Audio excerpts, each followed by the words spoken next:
Savoir pardonner pour avancer. Cher nouvelliste. Bonjour. Si le succès était uniquement une affaire de talent ou d'intelligence, il serait beaucoup plus simple à atteindre. Mais la réalité est autre. La véritable victoire commence à l'intérieur. Aujourd'hui, je veux vous parler d'un levier souvent sous-estimé du développement personnel et de la réussite durable. Le pardon. Nous vivons tous des blessures, des trahisons, des déceptions. Dans la vie professionnelle comme dans le quotidien, des paroles maladroites, des décisions injustes ou des erreurs humaines laissent des traces. Lorsque ces blessures ne sont pas digérées, elles se transforment en rancune. Et la rancune, contrairement à ce que l'on croit, ne protège pas, elle empoisonne. La rancune est toxique parce qu'elle nous enferme dans le passé.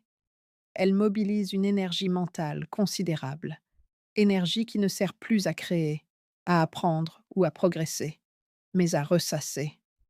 Elle durcit le regard que nous portons sur les autres, mais surtout sur nous-mêmes. À force de vouloir avoir raison, nous perdons la paix intérieure.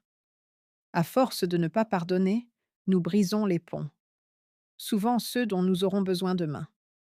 Dans le monde du travail, la rancune nuit à la performance. Elle détériore la confiance, alourdit l'ambiance et bloque la collaboration. Une équipe dans laquelle les ressentiments ne sont pas réglés finit par se replier, par travailler en silo ou par entrer dans des luttes d'ego.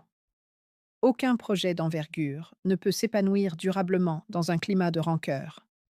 Pardonner, ce n'est pas excuser l'erreur, c'est refuser qu'elle continue à gouverner nos décisions.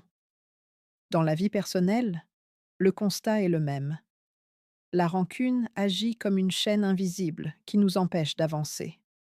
Elle maintient une connexion permanente avec la blessure initiale. Pendant que l'on rumine, la vie continue sans nous. Pardonner, c'est reprendre le contrôle. C'est choisir son avenir plutôt que de subir son passé. Il est également essentiel de rappeler une vérité fondamentale. L'erreur accompagne toujours l'être humain. Nous nous trompons tous, par manque de maturité, par peur, par ignorance ou par maladresse. Refuser le pardon, c'est exiger une perfection qui n'existe pas. À l'inverse, savoir pardonner, aux autres, mais aussi à soi-même, est un signe de force, de lucidité et de croissance intérieure. Chaque erreur peut devenir une leçon, à condition de ne pas la transformer en condamnation à perpétuité. Adopter le winner mindset, c'est comprendre que pardonner n'est pas une faiblesse émotionnelle, mais une stratégie de vie.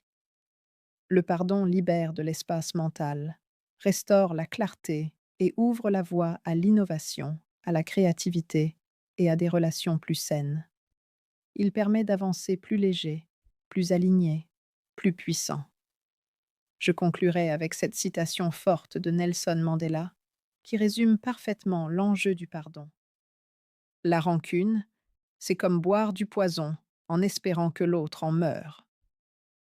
Choisir de pardonner, c'est choisir de ne plus s'empoisonner soi-même.